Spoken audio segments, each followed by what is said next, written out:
Namaste, everyone. Very good evening, good afternoon, good evening, good morning. I guess people are from different time zones here. We'll begin today's session with a small invocatory prayer. Chidananda Kalamvanim Vande Chandrakala Nairmalyata Ratamyena Bimbitam Chittapittishu. It gives me great privilege to be here with you all today, and I would like to thank the Rishihood University and all the organizers and Professor Sampadananda Mishraji for giving me this opportunity to share something about the Samasyaa Poorana, this aspect which is a part of most of Sahitya Avadhanas, which is called Samasyaa Poorana. So this is an aspect of what we understand as Sahitya Avadhana, a literary sport which is focused on a concentration of mind, spontaneous creativity, and memory. Like Shatavadhani, Dr. R. Ganesh, one of the greatest Avadhanis that India has seen from historical times, he says that three things are extremely important for an Avadhani, a performer of Avadhana. So one is dhairya, that is courage, dharana, memory, and dhara, the spontaneous and extempore creative composition. So these are the three qualities required for an Avadhani. So among the various aspects in which an Avadhani is posed questions with, one of the most interesting aspect is the Samasyaa Poorana. So I'll give a few examples for that. Before we get in there, let me just give a background of what the Samasyaa Poorana is. So in the Amarakosha, we hear a statement, Samasya Samasartha. So something which has been said in a nutshell, something which might not have any meaning. It may be meaningless, or it may give something very paradoxical, or it may give something vulgar, or it could be a random jumble of letters. In all of these cases, it is the poet's duty or the Avadhani's duty to give a sense for this nonsensical utterance or meaningless utterance, or to give a sense to a paradoxical statement, or to make a vulgar statement look as though it is very natural and as though it is clean. So wherever there is auchitya lost or appropriateness lost, the poet or the Avadhani will have to bring appropriateness to that ukti, to that utterance as well. So this is roughly what the Samasyaa Poorana is. But then before I go ahead, there have been many instances of Samasyaa Puranas from times immemorial in the Sanskrit literature. Many works such as the Subhashita Ratna Bhandagara, it has 77 different verses dealing with the Samasyaa Purana. Then there is something called Chamatkara Ratna Prabha that has quite a few verses, and Bhoja Prabandha, another very beautiful anecdotal references to different poets come in this work. That also has many Samasyaa Puranas. So this way, there are many classical works in the Sanskrit language, many beautiful compilations of different verses, among which several of them are structured in the form of a Samasyaa Purana.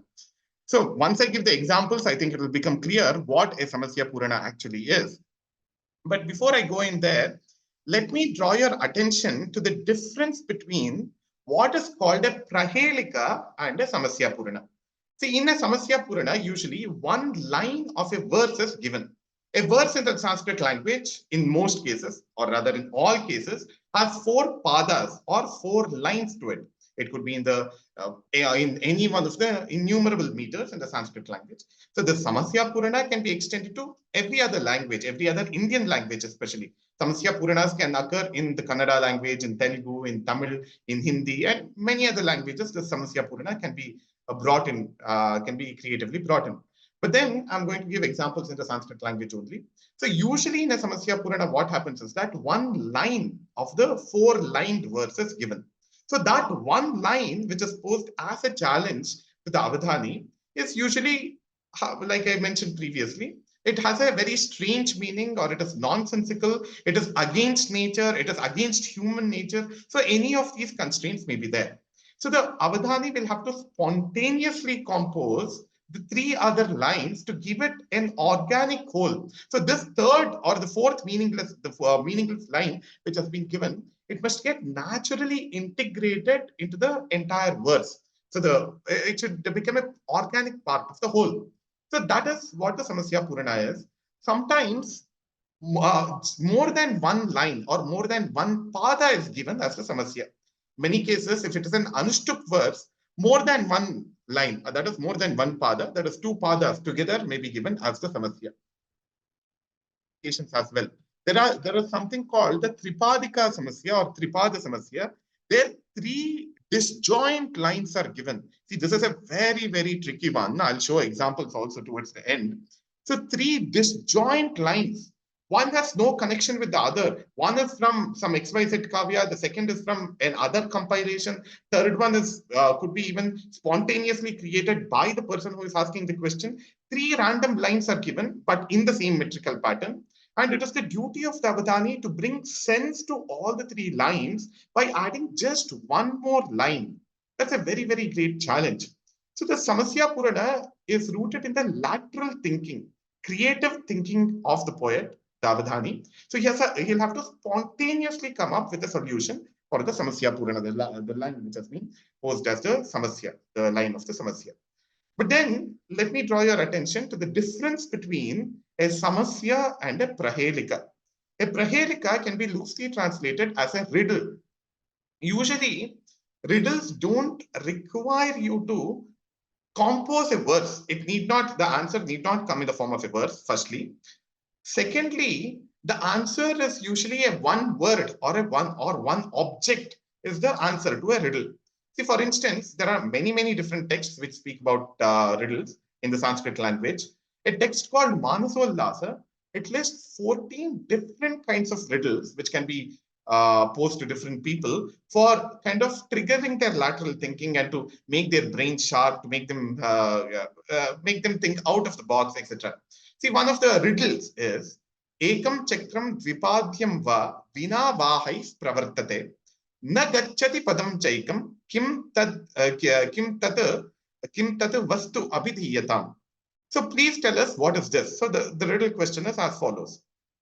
The question is, there is an object which has one wheel and two legs. The wheel is constantly turning, although there are no horses pulling it. Vina vahais pravartate. Nagacchati padam chaikam. So it is not moving forward at all. See, there is a wheel which is constantly turning. It has got two legs. How to imagine a wheel with two legs which is constantly turning, constantly revolving, but is not moving forward? So this is kind of an intellectual challenge. What could this be? So the Manasollasa says that the answer is a pulley. See, a pulley is a wheel which is attached to two legs. It is constantly turning. It is constantly rotating, but it is not going a step forward. Right? So obviously the answer is pulley. It can have different answers also. Maybe you can think of a clock, a modern day clock also as an answer for this. So there is this circular motion constantly happening with two legs, which are the hour hand and the minute hand probably. And it is not moving forward, but it is circulating right there. It is rotating right there. So this is a Prahelika where you require to give a one-word answer. See, another question similarly is, Vahini bi rupayetopi yudhyate naiva kondrupaha. So again, one will have to understand the different meanings that a word in the Sanskrit language can have. There are many puns that are possible. A word can have multiple meanings. So the answer to this question is based on a pun, or where you take a second level of meaning for the existing words. So the question is as follows, the riddle is as follows. A king has got Vahini. Vahini means an army of people, infantry, cavalry, etc. All of them put together can be called Vahini. So the king has got a large army, but still he's not ready to go and fight a war. But still he does not engage himself in a war even when attacked by enemies. Vahini bhi rupetopi yudhyate naiva kondrupaha. Drupa means a king. So now, what kind of king will not go and fight a war even when faced with a lot of troubles, and even when he has got an army, a very huge army? So when this question arises, we'll have to think out of the box. What is the other meaning of the word Vahini? Vahini can also mean wave. So Vahini bi rupetopi yudhyate naiva kondrupaha. So when we take the meaning as wave, then we can give the answer as Samudra Raja. Drupaha means the king. Samudra is also considered like a king, Samudra Raja, the king of the oceans. Although he has got multiple waves, he does not go and fight a battle. So instead of thinking of a human king through the word Drupa, it has been attributed, one can extend it to mean the Samudra Raja. And Vahini here has been taken as the meaning of wave has been taken for the word Vahini. So this is a play on words through which the answer is arrived at. Similarly, there are certain other questions. Kasmin vane bhaved dukkham. In what kind of a vana? So at the surface level, it looks almost like a challenge where vana means a forest. So in what kind of a forest is there always sorrow?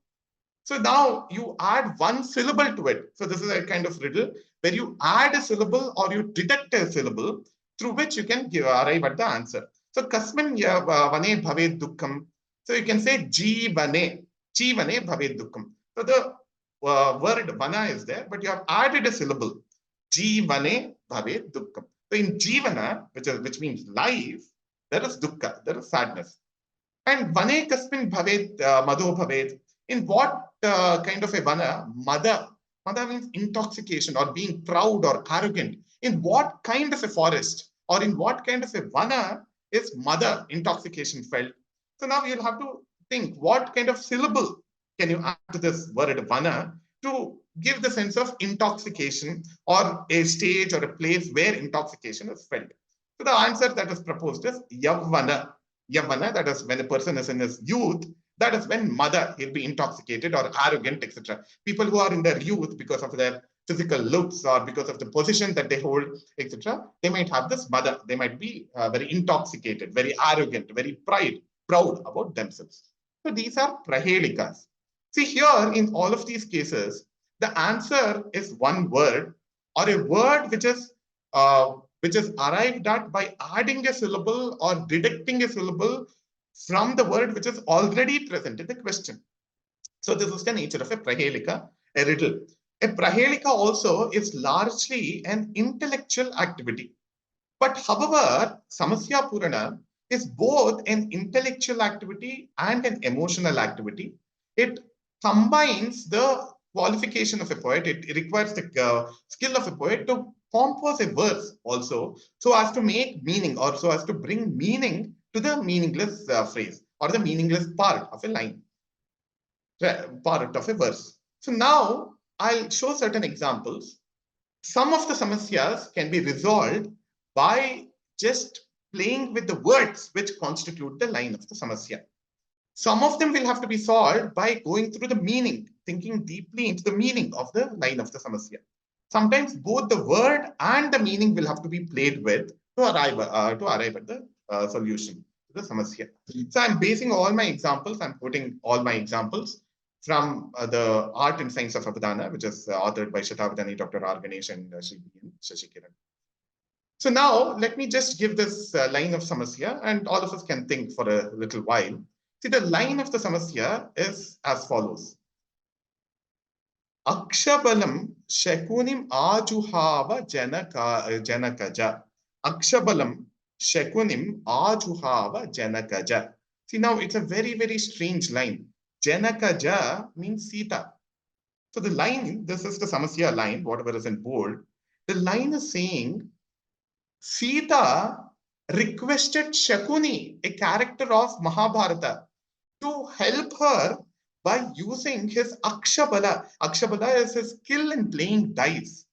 See, how are these two things related at all? Shakuni is in the Mahabharata. Sita is in Ramayana. She's the wife of Rama. And Sita is requesting Shakuni's skill at playing dice to come and help her, to somehow give her assistance. So this is a very, very strange utterance. How do you make sense of it? Right? So now the poet has, Shatabdani, Dr. R. Ganesh, has spontaneously come up with a solution. Raksho dhamena mushita vakshas tadana purasaram sashrumukhi rakshartam atmano haryaksha balam shekunim ajuhava janakaja. It's very interesting. So now the other meaning of the word shekuni is bird. Shekuni also means bird. Hari akshabalam, haryakshabalam. So akshabalam he has combined with the word hari.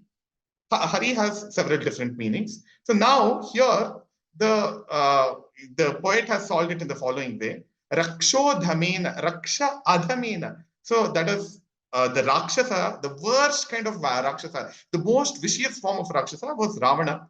He came and deceived Sita in the form of sannyasi, the worst kind of Rakshasa, Rakshodhamena Mushita. So she was being kidnapped. Baksha Tadana Purasaram Sashramki. She was beating her chest and she was crying with tears in her eyes. Rakshartam Atmano Haryakshabalam Shakudim Ajuhava. So for Atmano Rakshartam, to safeguard herself, to rescue herself from the clutches of this evil Rakshasa, Janakaja, which is Sita, she requested Shakuni. Here is a reference to Jatayu, which makes sense, of course, in the context of the Ramayana. It's a very interesting one. So now see another similar problem, say another similar kind of samasya, where you have to draw an idea from one of the Puranic stories or from one of the epics, the Ramayana or the Mahabharata, etc. See, now the samasya line is as follows. Rukmini Dhatur Ardhangi. Data is Brahma, Chaturmukha Brahma. Ardhangi means wife. Rukmini is the wife of Chaturmukha Brahma. So that is what this is saying. See, of course, the wife of Chaturmukha Brahma is not Rukmini. Rukmini is the wife of Krishna. And the wife of Chaturmukha Brahma, the four-headed god, the one who created the entire universe, the wife of Brahma is Saraswati. But here the line says Rukmini Dhatur Ardhangi. So Rukmini is the wife of Dhatu, which is Brahma. So how do we resolve this? A very strange samasya again. So the other three lines, see, in fact, if you write it one below the other, it forms four padas. So now in other three lines, the Avadhani will have to spontaneously come up with a solution. He'll have to make sense of this. And like many of you might know, I'm not going into the details of how an Avadhana is conducted because I'm assuming that many of you would have witnessed one of the Avadhanas, Sahitya Avadhanas. And also in the previous sessions, I'm sure some people would have discussed the structure of an Avadhana. So this line, usually the nonsensical line or the meaningless line, is usually posed at the beginning of the Avadhana. And as Avadhani goes through different departments or the different pruchakas in an Avadhana, each time he arrives at the Samasya Poorana, that person who has asked a question, he gives one line as the answer.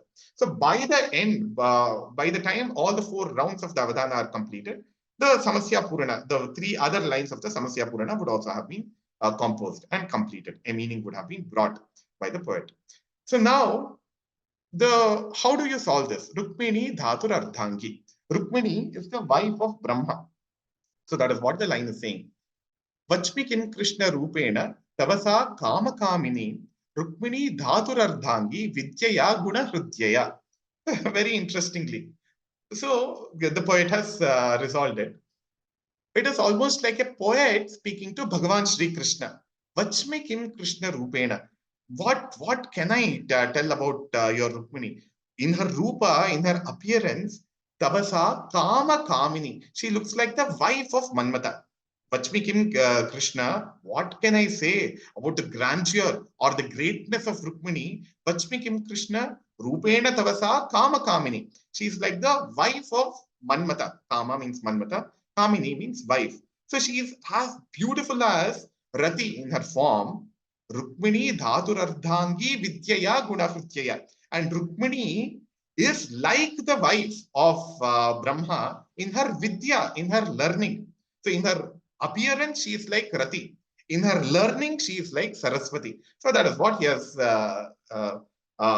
come up with as the solution. See here, the Rupaka Alankara comes into picture. Rupaka Alankara is metaphor. So it's like saying she is Rati in her beauty. She is Saraswati in her learning. So that is what the poet has come up with. Rukmini Dhatur Ardhangi. She is Saraswati. She is the wife of Brahma. Dhatur Ardhangi means Saraswati here. So Rukmini is Saraswati in her learning. So it means she is as great as learned as Saraswati. So now in these cases, we have played on the manner in which the words are combined or the manner in which it is placed in this particular case. In this case, the meaning of the words are played with. Now, another example. Ganesh. So the line says as follows. Chitram kimatra yadi ragam upayati neelam. So what is surprising if red becomes blue? Is it any surprise? It is not surprise at all. So that is the line. So when can the red color turn into blue and not be surprising? So if one color suddenly changes into other without any kind of intervention, then that should be a very shocking thing. And one color cannot change into other all of a sudden, right? So of course, there's a very beautiful solution that the Avadhani came up with. Sandhyasu nityamidam ambara vidyamanam alekya kaushala kala vidhina vibhavyam devasya pashyatadidam rasa vismayartam chitram kimatra yadi ragam upayati neelam. A very simple solution, in fact. So this entire world is almost like the painting of the divine. So throughout the day, the sky is blue in color. And as the sun sets towards the end of the day, when the Sandhya Kala arrives, the blue turns into red. And then the red turns into blue again in the dusk, in the dawn. So this change from red to blue and blue to red that keeps happening. And this is a skill. This is the painter's skill. And the painter here is the divine himself. Divine or Paramatma or the God himself is the painter. And he's constantly changing color of his picture. The picture is the world. The painting itself is the world. So something which looks very odd, see, that has been changed into something very interesting. Something, it has been given a very sublime place. Okay. So now there are many such other samasyas. See now, another samasya, another strange statement is, Pipilika chumbati chandra bimbam. An ant bites the surface of the moon, or an ant bites a reflection of the moon. Anyway, one can take it. Pipilika chumbati chandra bimbam. Right. So how can an ant actually go and kiss or even bite? Chumbati can actually means kiss. So how can an ant go and kiss the moon or the reflection of the moon, or in fact refers to the moon itself? भवन्मुखे देवी सुधांशु तुल्ये विरच्यमानं तिलकं विलीनं विलोक्य दीर्घं हृदये च मन्ये पिपीलिका चुम्बति चंद्रबिंबम. So he's saying the Bhavanmukhe Devi Sudhamshu Tulye, your entire face is like the moon. So this is a poet addressing a beautiful lady. Sudhamshu Tulye, your face itself is like the moon. Bhavanmukhe Devi Sudhamshu Tulye Virachyamanam Tilakam Vinilam. So there is this tilaka which is being composed on a very beautiful moon-like face. Vilokya Dirgam Hrudayam Chamanye. Looking at this, looking at the tilaka which is being composed, I feel as though there is a ant which is biting the moon. So your face is the moon, and the tilaka and the process through which the tilaka is being composed, that looks like the moon is being bitten by an ant. Okay.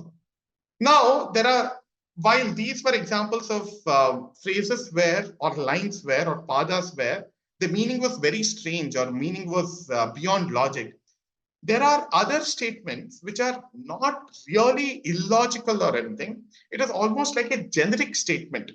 And for the generic statement, an example or a justification for the generic proverbial statement will have to be given. See, for instance, there is a statement, Kriya Siddha Sattve Bhavati Mahatam Nopakarane. So this is a very famous statement, and many people have composed solutions to this to explain or justify or to contextualize this statement. In fact, this question is posed to a family of 4 scholars in the Bhoja Prabandha, husband, wife, son, and daughter-in-law. All the 4 of them come up with different kinds of solutions or different kinds of contextualizing of this statement. So the statement is here, Kriya Siddha Sattve Bhavati Mahatam Nopakarane. So what does it say? The statement is saying that the completion of any task or success in any task, Kriya Siddhi, success, completion, or achievement, or reaching the goal, or in any task, Kriya Siddhi, Sattve Bhavati. It comes out, your achievement or your success is because of the sattva or the innate talent that you have, Bhavati Mahatam Nopakarane. Just because you have too many tools, too many instruments, it doesn't mean that you will be successful. See, in a battlefield, you might have all the different kinds of weapons. You might have the best bow, you might have the best arrows, etc. But then that does not necessarily mean that you will win the battle if you don't have the innate talent. You might have the best sports car, but then if you don't have the innate talent, what is the use of Mahatam Upakarane? Great kind of instrument, great tool, great device you have got in your hands. But then if you don't have the sattva, that internal skill or the internal spirit, then it is of no use. So how can you contextualize it, or how can you justify this statement? Many people have attempted many different solutions. So one solution from the Bhoja Prabandha, I'll just read it and I'll quickly summarize it. Ratasyekam chakram bhujaga yamita sapta turaga niralambo margaha charana vikala saratirapi ravir yasyat ravir yatye vantam pratidinam aparasya nabhasaha kriya siddhis sattve bhavati mahatam nopakarane. So this statement has been attributed to the sun. So what is the nature of the sun? See, usually if you have to travel a very large distance, you will have to have a very good vehicle, a very capable vehicle. But what kind of a vehicle does the sun have? He has got a vehicle, a chariot, which has got only one wheel. Usually any vehicle we would imagine will have two wheels, or at least four wheels, sometimes four wheels or three wheels. We can't even imagine a vehicle having only one wheel, right? So there is only one wheel for his chariot. So that is a very beautiful metaphor in the Indian Puranas. Anyway, I won't get into those details. So he has only a chariot with only one wheel. And there are 7 horses which may pull him in 7 different directions. But he is bringing them all under control.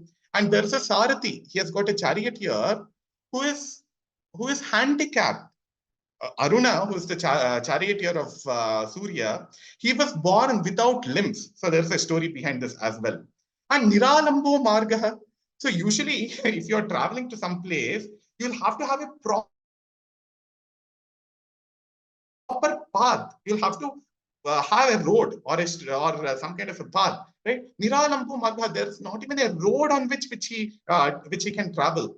And the path that he has to cover, the distance which he has to cover is infinite. The sky is infinite. With all of these constraints, the sun is still able to move around in the sky because of his internal spirit, Kriya Siddhi Sattve, because of his own innate brilliance. He's able to do that. So there are so many things which act against him, but still he's able to overcome that because of his internal sattva. In fact, see, this idea can be extended to many different situations. This example, which I just read out, is from Bhoja Prabandha. One of my friends had come up with a different kind of solution, different kind of contextualizing of this proverbial statement. See, he attributed it to this episode from the Mahabharata, where this, what is called the Uttara Gograhana, the Pandavas are in disguise in Virata's kingdom. Arjuna is the dance teacher there. He's in the disguise of Bruhannada. And there is Uttara Kumara, who is the son of the king of the Virata kingdom. So the cows of this kingdom were abducted by the Kauravas. They were kidnapped. They were taken away by the Kauravas. So that is when Uttara Kumara he boasts about himself and he decks himself up very well for the battle. He decks himself up and prepares himself very well for the battle. And he has all the different kinds of weapons in his chariot. And Arjuna becomes the charioteer. There, Arjuna, who is still in the disguise of Bruhannala, in the disguise of a dance teacher, he becomes the charioteer there, and his identity is still not revealed. So Uttara Kumara goes there. Many of you might know this story as well. He starts shivering. He cannot even face the Kauravas. They are very powerful enemies. So he has all the upakarana, he has all the instruments to fight the war, but he has no sattva. He does not have that strength. He does not have the skill. He does not have the valor. But then Arjuna, who is disguised as Bruhannada, or that dance teacher, he does not have so many weapons. He does not have so many instruments. But because of the sattva that he has got, he is able to defeat all the Kauravas. So that is another contextualizing of that verse, of this particular phrase, and bringing it in the form of a verse. So similarly, this line was posed to Shatavadani, Dr. R. Ganesh, in one of his Avadhanas. So he has attributed this entire line and he has contextualized it. He has given it meaning by taking the Avadhana itself as an example. So what is the line saying? Just to repeat it. Kriya Siddhi Sattve Bhavati. Kriya Siddhi Sattve Bhavati Mahatam Nopakarane. So it is not because of many upakaranas that you become successful. It is not because of the tools that you possess which will assure you some kind of success in your endeavor, but it is the sattva or the talent, the innate talent that you have. So what he says here is that the Avadhani, usually in all the cases, the Sahitya Avadhani, he doesn't carry a pen or a paper. He does not have any dictionaries or lexicons or encyclopedias all in front of him. He does not have any tools at all. But spontaneously questions are being posed to him, and he is also answering them extempore. Extempore creativity is flowing out through him. So he has contextualized that statement, a proverbial statement, and has given the example of the Avadhana itself. So in fact, these kinds of utterances fall into the category of a figure of speech called the Arthantaranyasa. So a generic statement, the last one is the generic statement, and the rest of the three lines are the specific idea or the specific context in which the generic statement can be justified. Okay. So here in this example, the statement itself is not illogical. The statement itself is logical and it has a very deep, a very profound meaning. But how do you explain it? How do you give an example? How do you give an illustration? So that is what the Avadhani would have spontaneously done. Now see, there's another example for a Samasya. This is not a very good example for a Samasya, but still some such Samasyas are posed in Avadhanas at times. So the Samasya line is as follows. Pahi, pahi, pahi, pahi, pahi, pahi, pahi, mam. So 7 times the word pahi. Pahi means to rescue. Rescue me, rescue me, rescue me, rescue me, rescue me, rescue me, rescue me. 7 times somebody has asked. So this obviously, now even any common man can immediately, spontaneously visualize what could be the solution. So it could be a devotee asking somebody for help, or it could be a lady who is in trouble, or a man who is in trouble, or a child who is in trouble, etc. So pahi, pahi, pahi, it is the shout of desperation. You're calling out again and again and again. So the Avadhani has come up with a solution, and he has attributed it to the Gajendra Moksha episode, where Gajendra, an elephant, has been caught, its leg has been caught by a crocodile, and the Gajendra calls Vishnu, Bhagavan Shri Vishnu, for help to come to his rescue. Krura Nakra Vakra Baddha Naga Yutha Nayako Yachate Sma Madhavam Vichintya Mocha Nayanam Loka Sapta Kapra Sarpina Svarena Satvaram. So spontaneously it called out, as though reaching all the 7 octaves or all the 7 swarasthanas, it called out. See, the poet also has to bring in justification for the 7 times the occurring of this, right? The elephant is calling out for help to all the 7 worlds. Wherever Madhava is present, let him come and help me. And he is shouting in all the 7 swaras, in the swarasthanas of all the 7. Sari, Gama, Padani. So that is the beauty, that is the spontaneous beauty of this composition. So Loka Sapta Kapra Sarpina Svarena Satvaram. Spontaneously, very quickly, out of great pain, the elephant called out. So there is a beautiful justification which has been brought for the 7 times occurrence of this word as well. So a less talented poet would have just attributed it to some kind of bhakta who is calling out of desperation. But then the number 7, the 7 number of times which this occurs, that also has been very beautifully justified. So now there is a third category for the approach of solutions. So we saw the Shabdachala, where a play on the manner in which you split a word. We saw that as the very first example. It could be the manner in which you split, or the manner in which you imagine the anvaya, the parsing of the word, etc. So that is Shabdachala. Then Arthachala, you have tried to interpret the line itself, the statements itself from a different perspective. So that is Arthachala. So now there is something called Ubhayachala, where you'll have to play at the level of the sound and the sense both at the level of the word and its meaning, or the phrase and its meaning. At both the levels, one will have to play. So now the statement was as follows. Namaskaro, namaskaro, tyahaskaro hi taskaraha. So it is very strange. There is a lot of rhyme there, like you can very quickly see. It is the sun who is the thief. So that is what the statement is trying to say. Sun is the thief and nobody else. So now, what is it? How can sun become the thief, etc.? And maskara means a bamboo stick. The bamboo stick is not the thief, but the sun is the thief. So what a strange statement it is. How can the bamboo who would imagine that a bamboo stick would be the thief and then negate it saying that it is not the thief and then say that the Bhaskara or the sun is the thief, etc. How would you justify that? So then there is a very nice solution given here. Now, due to shortage of time, I'm left with only 15 minutes apparently. I'll just summarize it. So there is this raga called Ahiri uh, in the classical Indian music, especially in the North Indian form of music. It is present in the South Indian form also. So it is said that if somebody sings this raga, then he will not feel hungry. He will not feel the need for food. So a person, a good musician, wanted to test whether this statement is true. So therefore, he went to a forest and he started singing the raga, called Ahiri. And when he went to the forest, he had carried a lunch box with him. And the lunch box or the basket, he had gone very early in the morning. So he put that lunch box on a bamboo shoot. Bamboo shoots in the morning, they are slightly bending. So as they are bent in the morning, very early in the morning, it was probably the sun had not risen yet. So he placed that his basket of food on, he hung it there from the bent bamboo shoot. But then, as the sun rose into the sky, the bamboo shoot started standing upright. So whatever was bent is on the at the edge of the bent bamboo shoot, his lunch box or that bag containing lunch was. Now, as the bamboo stick started standing upright, the lunch box also went away high from there.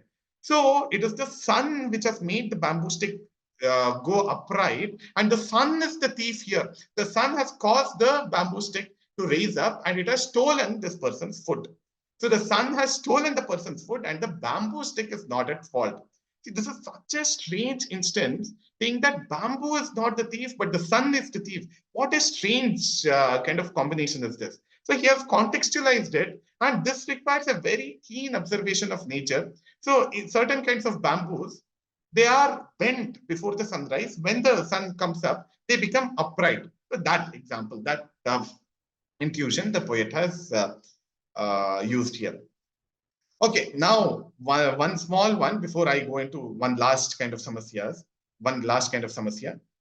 Now there is the samasya line as follows: Kesari bhat palayate. So what is this? It has two kinds of meanings. Kesari ibhat palayate. Kesari means a lion. Ibha means an elephant. Palayate means to run away. A lion is scared of an elephant and runs away. So that is one meaning. But then if you combine it, Kesari ibhat palayate. So that is one meaning. Kesari bhat is a kind of a dish which is prepared in South India. Probably today it is popular in North India as well. It is a sweet dish which is made of rava, etc. Rava, and it is a sweet dish. So kesari bhat palayate. Pala means meat. So kesari bhat has become meat. So that is the other meaning of the statement. In the first idea behind the statement is also kind of less meaningful. Kesari ibhat palayate. Usually we find that in the forests, the elephants are scared of lions. But however, the first meaning is trying to say that a lion is scared of an elephant. So the natural order has been twisted there. Now, even from the second meaning, the meaning is strange. Kesari bhat palayate. Kesari bhat has become meat. So that is what it is saying. So the poet has turned it into a very interesting one. Vaidiko rasana lolaha kande kanda ruchir dvijaha meha rogi tyatas tasmai kesari bhat palayate.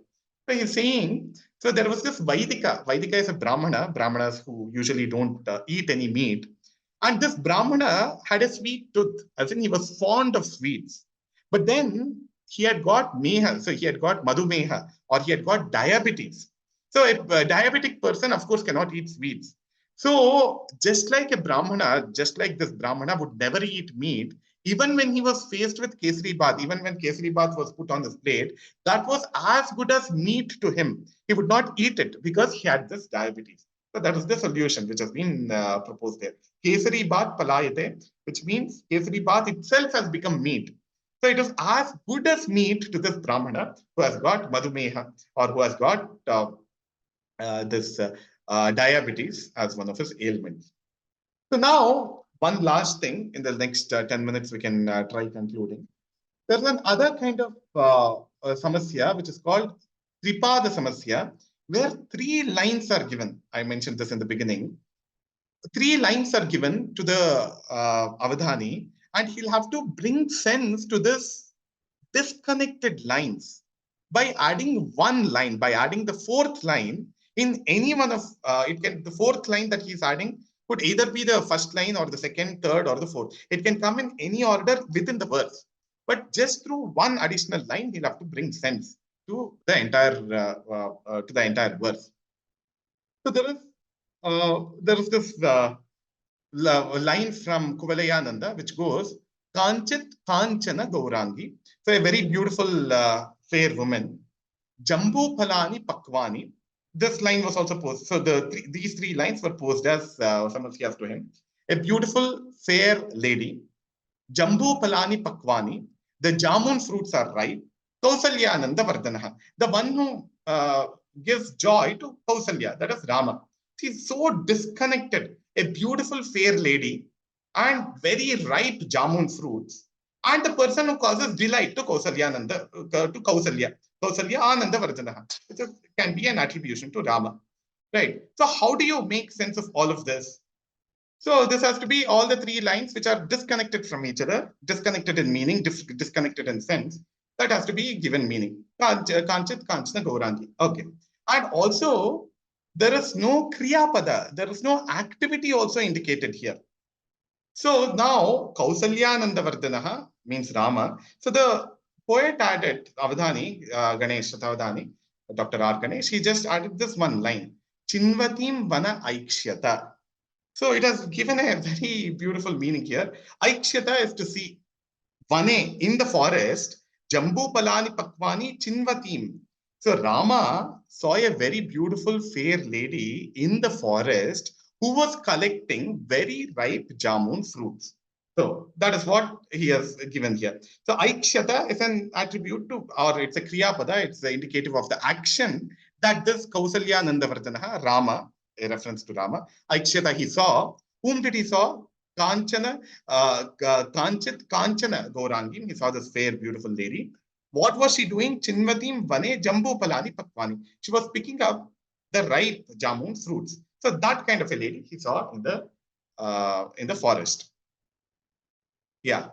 So now there is another very interesting samasya. 3 different lines from 3 different already present popular works of literature. Anantaratna Prabhavasya Yasya. This is a very popular line which occurs right at the beginning of the Kumarasambhavam Kavya. Anantaratna Prabhavasya Yasya. So roughly put, he is a person who has got lot of wealth, lot of jewels. Vidya Vivadaya Dhanam Madaya. So Vidya Vivadaya Dhanam Madaya. So this is Shaktif Paresham Paripidanaya Kalasya Sadho Viparitamet, etc. So there's a Subhashita. This is from Niti Shataka of Bhartruhari. Vidya Vivadaya Dhanam Madaya. Vidya, the knowledge or the learning of the arrogant ones, it is for Vivadaya. They use all their knowledge only to get into arguments. Dhanam Madaya. They use their money only for show off, or to boast about that, or to enjoy a lot of material pleasure. So that is the second line. The first line is saying that there is a lot of material wealth. The second line is saying that there is a lot of the knowledge is being used only for arguments, and wealth is being used only for intoxication. The third line which has been given to him is Karyeshu Dasi Karaneshu Mantri.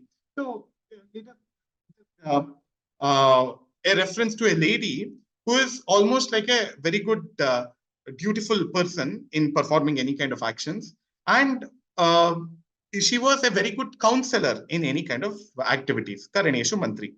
So totally disconnected. There is no Kriyapada. There is no activity also uh, uh, suggested here. But then all the three lines were very beautifully connected by Dr. Ganesh in the Savadana. Nasid himagasya sati tataiva. Nasid himaga. Himaaga means the Himalaya or the snow-clad mountain. Himagasya sati tataiva. So it means Himalaya is the repository of precious gems. Anantaratna prabhavasya yasya. So the Shashti Vibhakti of yasya there is also, it also joins well with this Hima Agasya. So that has also joined in. So to such a person, na asit vidya vivadaya dhanam madaya. To this great person, to this great Himalaya, for him who was full of gems, who was full of wealth, vidya vivadaya dhanam madaya na asit. So he never used his knowledge for just some verbal duels or verbal combats. And his money he never used to show off or never for his own material pleasures or intoxication. And Sati Tataiva. And his wife was also just like him. She was Karyeshu Dasi, Karaneshu Mantri. So she was a very good companion, a very good servant to him in all his activities. And she was also a very good counselor, Mantri. So she was the one who could think well and give very good kind of advice or counsel. So these three disconnected wives has been very beautifully strung together by the addition of the fourth line. So the fourth line is added as the third in the order of the padas. Nasit himagasya sati tataiva. Nasit himagasya, na asit himagasya vidya vivadaya dhanam madaya. And himaga, that is Himalaya, one of the attributes to him is anantaratna prabhavasya yasya. And sati, to his wife was a very good lady, who was very skilled in doing different kinds of activities and was very skilled in giving him different kinds of advices.